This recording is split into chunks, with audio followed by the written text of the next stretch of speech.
Assalomu alaykum. 5-sinf matematika mashq daftarining birinchi qismini navbatdagi mavzusini yechishda davom etamiz. Hop, kelgan mavzumiz uchburchakning yuzini topish edi. Hop, ikkinchi topshiriq birinchi masalasini ko'rsak. Birinchi namuna ko'rsatilgan ekan. Tushunmasak, uchburchakning yuzini topish uchun qanaqa formuladan foydalanadi? Eslab olamiz. Sizlar darslarda o'tgan bo'lsanglar kerak. Hop, uchburchakning yuzini topish uchun uchburchakning asosini uni balandligiga ko'paytiramiz. Mana 8 karra 6.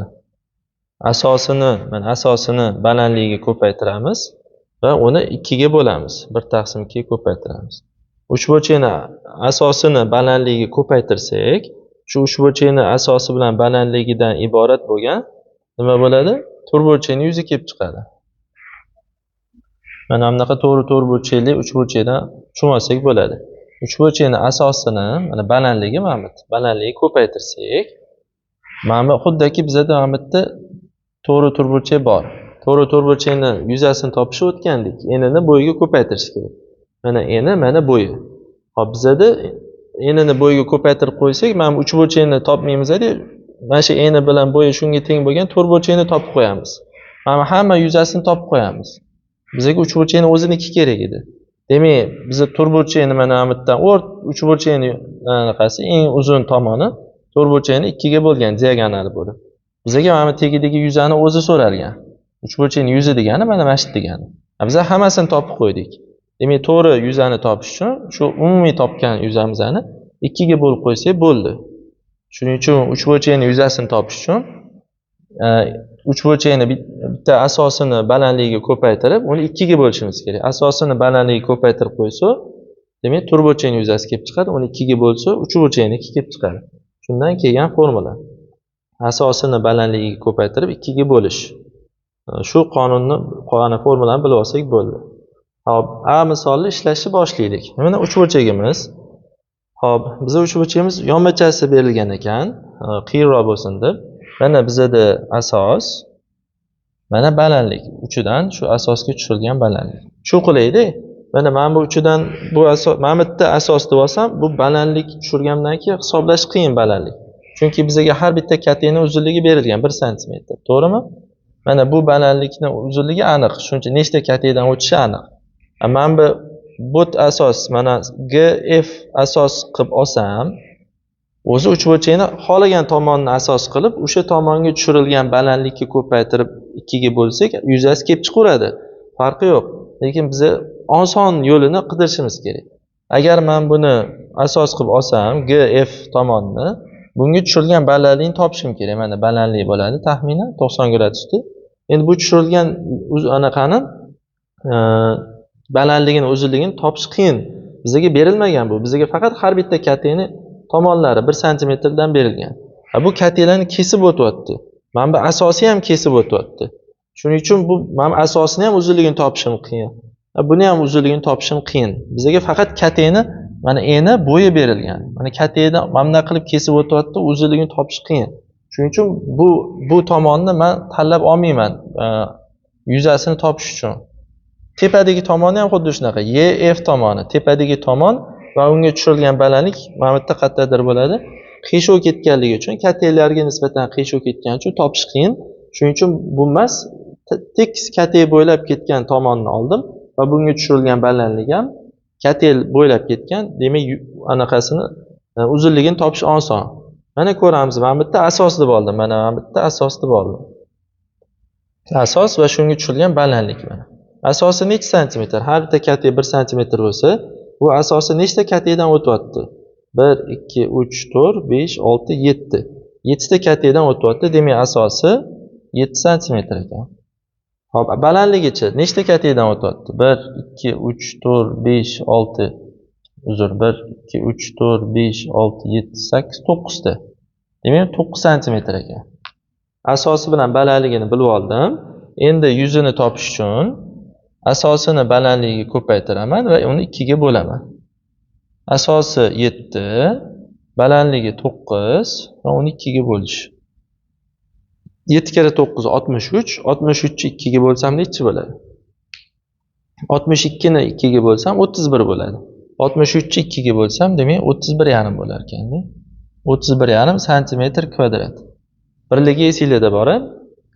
Anaqani shaklni farqi yo'q. To'rtburchak bo'ladimi, uchburchak bo'ladimi? Yuza topilyaptimi? Yuza. Birligi kvadratda bo'lishi kerak. Bizda bu yerda tomonlari santimetrda edi, chunki har bitta katta 1 santimetr, 1 santimetr deb berilgan. Demak, mana 9 ham santimetrda, 7 ham santimetrda edi. Shuning uchun 9 santimetr, 7 santimetr ko'paytirsa, santimetr kvadrat bo'ladi birligi. Demak, A misolimizning javobi 31,5 santimetr kvadrat ekan uchburchakning yuzi. Xo'p, B misolimizdagi uchburchakning yuzini qaraylik. Xo'p, mana ikkita tomoni uchburchakni kattalarni kesib o'tyapti, qiyshuv. Demak, bu tomonni asos qilib olish menga noqulay. Eng tagidagi tomoni PR tomonini asos qilib olishim oson. Katta bo'ylab ketgan va aniq bitta kattani tugashida tugagan. Kattani o'rtasida tugab qolmagan uchburchakning tomoni. Cho'tda katta tugagandan keyin tugab, ikkinchi tomon boshlangan. Shuni asos deb olaman men, asos. Nechta katta ekan? Bu yerda ham har bitta katta 1 santimetrdan 1, 2, 3, 4, 5, 6, 7. Asosi 7 santimetr ekan. Xo'p, endi bu asosga tushirilgan balandlik qanaqa topiladi? Shu asosni ro'parasidagi burchak, uchburchakning uchidan shu asosga, demak, perpendikulyar 90 gradus ostida tushgan kesmamiz balandlik deyiladi. Bunga 90 gradus tushish uchun mana bunaqa tushirishimiz kerak. Bu tomonni bundoq davom ettiramiz faraziy. Mana shu 90 gradus tushadi. Mana shu balandlik bo'ladi. Shuni uzunligini topishimiz kerak. Balandlik nechta kattadan o'tadi? 1, 2, 3, 4, 5, 6. 6 ta kattadan o'tadi. Demak, bu balandligimiz 6 santimetr. Hop, yuzasini topishimiz uchun asosini balandligiga ko'paytirib 2 ga bo'lsak bo'ldi. 7 ni 6 ga ko'paytirib 2 ga bo'lamiz. 7 kere 6 42, 42 ni 2 ga bo'lsak 21 santimetr kvadrat. Javobimiz shu mana. B misolimizning javobi. Hop, C misolimiz. Mana ikkita tomoni, uchburchakning 3 ta tomoni bor va ikkita tomoni kattalarni qiyshuv kesib o'tyapti. Buni tomon uzunligini topish qiyin, shuning uchun tepadagi tomonni men asos deb olaman. Tomon uzunligini aniqlash oson. 1, 2, 3, 4, 5, 6, 7, 8. Demak, tomonida 8 ta katta bor ekan. Har bitta kattaning uzunligi 1 santimetrdan bo'lsa, bu asosi 8 ta kattaning uzunligiga teng, ya'ni 8 santimetrga teng. Hop, endi bu tomonga tushirilgan balandlik. Bu tomonni ro'parasidagi uchidan shu tomonga perpendikulyar tushirish kerak. Bu mana bunga tushadi. 90 gradus bu balandlik. Nechta kattani bosib o'tyapti? 1, 2, 3, 4, 5. 5 ta kattaning uzunligini to'liq bosib o'tyapti. Demak, 5 santimetr ekan. Demak, yuzini topish uchun, demak, yana o'sha formula asosini balandlikni ko'paytirib 2 ga bo'lishimiz kerak. Ya'ni 8 ni 5 ga ko'paytirib 2 ga bo'lamiz. 8 kere 5 40, 40 ga 2 ga bo'lsa 20 santimetr kvadrat. Birligini esdan chiqarmaymiz. 20 dollar bo'lishi mumkin, 20 so'm bo'lishi mumkin, 20 litr, to'g'rimi? Sonni o'zini yozsa sal xatoroq tuyuladi. 20 nima degan savol tug'iladi. 20 metrmi, kilogrammmi? Shuning uchun santimetr kvadrat deb aniqlik kiritib qo'yamiz. Biz yuzani topamiz. Hop, birinchi misolimiz tugab, ikkinchi misolga keldik. Hop, uchburchaklarning yuzini topish bizga berilgan ekan. Hop, sal ko'rinmayapti menimcha. Mana. Endi ko'rindi. Hop, uchburchak mana bitta asos, mana asosga tushirilgan balandlik. Chalg'itish uchun men 28 ham berib qo'yibdi, bizga kerak emas, to'g'rimi? Bizga tomon va o'sha tomonga tushirilgan balandlikni bilsa, yuzasini topaveramiz. Uchburchakning yuzasini topish uchun asosini balandlikni ko'paytirib 2 ga bo'lishimiz kerak. Ya'ni 20 ni 26 ga ko'paytirib 2 ga bo'lishimiz kerak. Hop, 20 ni birinchi 2 ga bo'lib olaman. O'zi ko'paytirish va bo'lishda ketma-ketlik ikkalovi teng kuchli hisoblanadi. Birinchi menga oson, o'zimga osonni qilib olaman. 20 ni 2 ga bo'lsam 10 qoladi. 10 ni 26 ga ko'paytirsam 26 dan keyin bitta 0 yozib qo'ysam bo'ldi.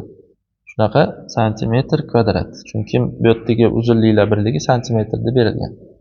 Demak, javobimiz 260 santimetr kvadrat bo'ldi. Hop, keyingisi mana bu yerda asos 18, unga tushirilgan balandlik 24. Mana bu yerda 26 kerak emas bizga chalg'ituvchi. Hop, asosini balandligiga ko'paytirib sразу yozib ketaveraman. Formulani yozib o'tirmadim. Уже hamma bilib oldi menimcha. 18 24 ko'paytirib 2 ga bo'lsa bo'ldi. Hop, nima qilib olamiz? 18 24 ga ko'paytirish qiyin, shuning uchun 18 ni birinchi 2 ga bo'lib ola qoling. 9 bo'ladi, to'g'rimi? 9 24 ga ko'paytirish kerak. Bu ham sal qiyinroq narsa. Undan ko'ra 10 ni 24 ga ko'paytiraman. Menga 9 ta 24 kerak. Lekin men 10 ta 24 ni hisoblashni bilaman. 10 ta 24 degani 240 degani, to'g'rimi? 24 ni orqasiga 0 qo'yib qo'ysam 10 ta 24 degani. Lekin menga 9 ta 24 ni topishim kerak. O'shanda to'g'ri javob topgan bo'laman. Demak, 240 dan bitta 24 ni ayirib tashlasam 9 ta 24 ni topgan bo'laman yig'indisini. 240 dan 24 ni ayirib tashlasam 216 bo'ladimi? Santimetr kvadrat. Hop, shu osonroq. Mana kalkulyatorni topib tassak bo'ladi. Bir qaraganda kalkulyator kerakga o'xshaydi. Hop, keyingi uchburchagimiz to'g'ri burchakli uchburchak ekan. Mana bu tomonni o'zi balandlik hisoblanadi, chunki ana perpendikulyar kesishyapti asosi bilan. Hop, teskari desak ham bo'ladi o'zi. Mana buni asosi, mana bu balandlik desak ham bo'ladi. Farqi yo'q. Asosiysi ular perpendikulyar kesishsa bo'ldi. 90 gradus ostida kesishsa bo'ldi. Ha, bu yerda 25 ise bizga kerak emas santimetr. 7 kare 24 bo'lib 2 bo'ladi. 100 ni topishimiz uchun. Hop, 24 ni 2 ga bo'lib oling. Birinchi 12 bo'ladi. Keyin 12 ni 7 ga ko'paytirish osonda. 10 ni 7 ga ko'paytirsam 70. 70 ni eslab turaman. Endi 2 ni 7 ga ko'paytiraman 14. 70 bilan 14 ni qo'shaman. 70 ga 14 84. Javobimiz shu bo'ldi. C varianti javobi. D varianti javobi. Xo'p, mana uchburchak, mana bu tomoniga tushirilgan balandlik ko'rsatilgan. Demak, shu asosi 40 deb olaman. 40 ko'paygan balandlik 24. Bu yerdagi anaqa uzuq-uzuq chiziqdagi uzunligi hisoblanmaydi. Mana asosiy asos hisoblanadi. Asos hisoblanadi. Unga tushirilgan balandlik 24 ekan. 40 kare 24 bo'lib 2. Hop, 40 ni 2 ga bo'lib olaman, 20 bo'ladi. Endi 24 ni 20 ga ko'paytirishim kerak. 24 ni birinchi 2 ga ko'paytiraman. 24 ni 2 ga ko'paytirsam 48. Endi yana 0 ni oldiga yozib qo'ysam, 24 ni 20 ga ko'paytirgan bo'laman. 20 degani 2 kare 10 degani. Birinchi 2 ga ko'paytirdim, keyin 10 ga ko'paytirdim. 24 ni 2 ga ko'paytirsam 48, 48 ni 10 ga ko'paytirsam 480. Bittada 20 ga emas deb bo'lib ko'paytirdim. 20 degani 2 kare 10 ku. Xohlasam 20 ga ko'paytirdi degani birinchi 2 ga 2 ga 10 ga emas, 20 degani 4 kare 5 ham 20. Birinchi 4 ga keyin 5 ga ko'paytirsam ham to'g'ri chiqadi. Osonrog'i 2 bilan 10 ga ko'paytirishdi, kalkulyatorsiz bemalol ko'paytirsa bo'ladi. Hop, Y variantimizda mana uchburchagimizning asosi, mana asosiysi berilgan 8, asosining uzunligi va unga tushirilgan balandlik 35. Mana to'rtburchak chizib qo'ygani ular perpendikulyar kesishadi degan, tikka kesishadi. Qirrali. 90 gradus ostida deyiladi. Mana bu yerdagi katta tomoni bizga kerak emas, chalg'ituvchi. Bu asosi bilan balandligini ko'paytirib 2 ga bo'lishimiz kerak edi. Hop, 8 birinchi 2 ga bo'lib oling. 4 degani. Endi 35 ni 4 ga ko'paytiraman. 4 degani 2 kare 2 degani. 35 ni 2 marta 2 ga ko'paytiraman. Sразу 4 ga ko'paytirish qiyin men uchun. 35 ni 2 ga ko'paytirsam 70. 70 ni yana 2 ga ko'paytiraman. 140. Mana topdim. Hop, bu Y javob. Y misoli edi. Endi F misolimiz. Hop, mana balandlik tushirilgan. Mana bu yerda ham balandlik bor, uzunligi berilmagan. Bizga bu balandlikning uzunligi berilgan. Shuning uchun shu balandlikni olamiz. 20. Bu qaysi tomonga tushirilgan balandlik hisoblanadi? Mana bu tomonga tushirilgan balandlik hisoblanadi. Shu tomonni davomiga tushyapti-da chunki. Demak, 10 tomonga tushirilgan balandlik 20 ko'payib 2 ga bo'lishimiz kerak. Hop, 10 kare 20 200, 202 ga bo'lsam 100. Osonroq ekan bu. Faqat aniqlab olish kerak bu yerda. Qaysi balandlik, qaysi asos, qaysini olish kerak. Hop, bu yerda mana 12 asosga tushirilgan, mana balandlik. Mana bu burchagimiz 90 gradus. Hop, 12 asosga tushirilgan 12 balandlikka ko'paytirib 2 bo'lishim kerak. 12 kere 12. Yodlaverib bu karra jadvalda bo'lib ketgan 144. 144 2 ga bo'laman. 140 ga 2 ga bo'lsam 70. 144 ni 2 ga bo'lsam 72 da. To'g'rimi? Hop, santimetr kvadrat. Tushunarli bo'ldi menimcha, to'g'ri yozib olasizlar. To'g'rimi? Hop, ash misolimiz. Mana balandlik, mana asos.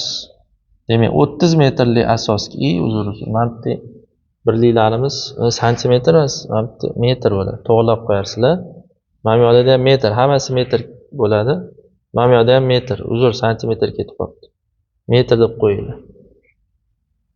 Hop, 30 metrli asosga tushirilgan 15 metrli balandlikni ko'paytirib 2 ga bo'lsa, yuzini topamiz. Hop, 30 ni 15 ga ko'paytirish qiyin, shuning uchun 2 ga bo'lib ola qolaylik. 32 ga bo'lsam 15, 15 15 ga ko'paytirsak 225 metr kvadrat. Santimetr emas, metr. Bu ham yod bo'lib ketganda, endi 15 ga 15 hisoblaverib 225, sizlar ham xudo xolos ko'p misollar ishlayversanglar yod bo'lib ketaveradi. Misol mavzuyimiz tugadi. Keyingi mavzuni keyingi videolarda ko'ramiz. Xayr, salomat bo'ling.